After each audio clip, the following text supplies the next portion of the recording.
mbega mu bukene ugwaruka rurimwo abashinga amateka abo bariko bafasha iki kugira ngo ugwaruka ruronke akazi? Bamwe mu gwaruka basa nk'abatabona uruhara rw'abashinga amateka mu ngorane z'ubukene ugwaruka rurimo. Reka twumvirize Ndayikengurukiye Damas, Nizigiyimana Dorothea, Kubwimana Kahitani, abo bakaba baje bava mu ntara zitandukanye z'igihugu.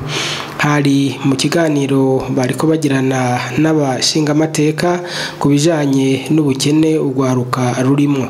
Ikiganiro cyateguwe n'ishirahamwe Parsem, hari kuri uyu wa 13 Kigarama umwaka w'ibihumbi 2018. Reka tubumvirize. Turifuza ko abashinga amateka ko tuba twarabitoreye butandukanye mu migambwe itandukanye mu bwoko butandukanye, turifuza ko mwozira rimwe,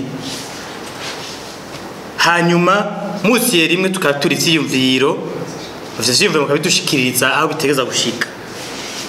Tukifuza yuko niburi mudukundiye nko mu mwaka mukaza nka gatatu, vyotuma ari ibibazo bigiye mu kwezi bitorekwa inyishu. Mfise akarorero kadasanzwe kabaye mu Kinyinya, mu Gisuru, mu Ruyigi. Ico gituma wumva ko twakoranye n'abandi aho higeze kuba akajagari, abantu habonetse abantu barasa barisha bene gihugu. Hanyuma mushinga amateka Bizumuremyi Pascal ava muri FNL avuga ati reka tugiciyumvire cugarukira kuri abo bantu babuze aho hari muri 2016. Hanyuma amaze gushikana aho kantu yateguriye abo bantu, harabonetse yuko bitigeze biboneka neza aho administration yacimuhagarika nako yazanye nikashobora gutanga biboneke neza. Ariko rero muje mu butandukane bwanyu bwose vyotuma tugira ingufu zidasanzwe. Navuga nti rero nkuko dusaba nk'abana namwe mukaba muri abavyeyi bacu, nta mwana yigera asaba umukate se wiwe ngo amuhe ibuye kandi nta utega amashingo bakubiteko. Twebwe by'ukuri turabasavye mutushikira imbere, hanyuma ibibazo dufise mudufashe gutoreka inyishu. Murakoze.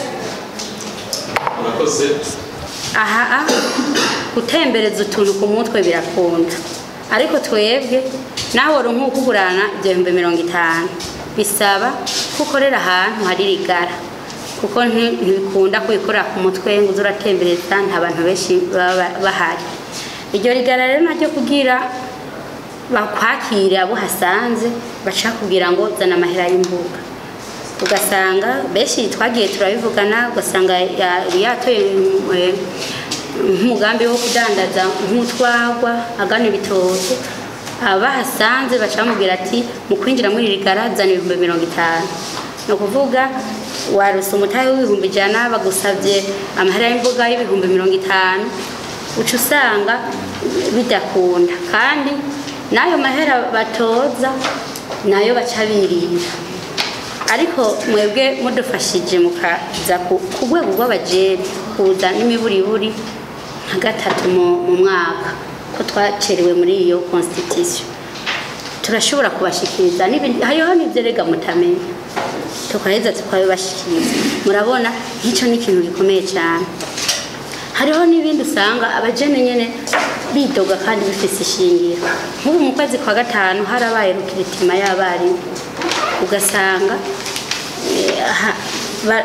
nk'abadesi bashaka nk'abadesi tuvuge 10, ugaca usanga habajijwe 10 canke 11. Ivyo ni ibintu byabaye twarabibonye. Oroho baye aperedo, hanyuma akazi kakaronka ugakwiye. Kindi naco ni iki kijanye na experience. Umuntu arashobora kuba yarize ugaca usanga kumbure iyo experience basaba igacimubera impambano, kuko bariko barasaba muri bagize appel d'offre, ugaca usanga ngo experience nawe nta naho, none ugira experience wayikuye he?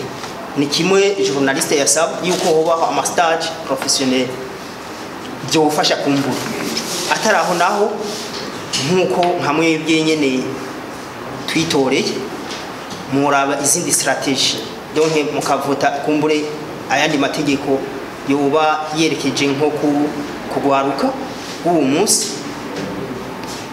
ivyo twavyiyumviriye uko kugira ngo twebwe ugwaruka murabona nkuko statistique bagenda babivuga tugize igice kinini rero bice bikorana n'ubukene n'iki ucusanga igihugu kitotera imbere mbo abashinga amateka mu ngwane timo zugwaruka ubwambere novuga yuko bo nitunabonana kenshi kuko ashobora no gusanga nk'ugwaruka bashoboye kubaho ngabo bataza ashinga amateka batowe muri commune cyangwa muri zone rero niyo dushiyo ugwaruka bagitugize ibibazo nituronka babashinga amateka ngo tubabwire kuko benshi usanga tutanabazi ugasanga benshi baheruka ariko mu myamamazo kabona ati n'ibazotogwa mugabo ntumenya ati bimeze gute mva kubona hagati y'abashinga amateka n'ugwaruka ni ikintu kigoye ko ari n'ugwaruka rumwe rutinya abashinga amateka avuga ati aba n'abantu babategetse ariko go hejuru bakomeye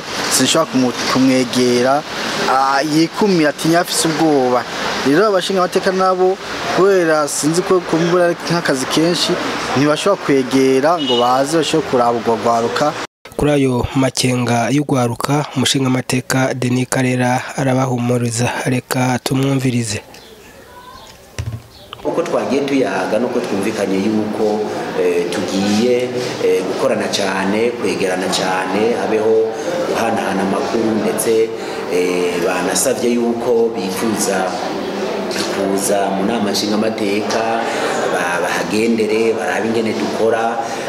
Nivyo navyo twamenyeje yuko inama nshinga amateka yuguruwe babisabye atangorane gihari, hama natwe nk'abatowe n'abene gihugu twaba twamenyeje yuko nkuko twahora tubikora kuko murazi yuko hariho igihe cyo kuba ku kazi n'igihe cy'akaruhuko, ari no muri ako karuhuko hanini tukunda kwegera bene gihugu. Twumvikanye yuko by'ukuri tugiye kugwiza inguvu no gukorana cyane kandi nabo nyene bakaba bashimye.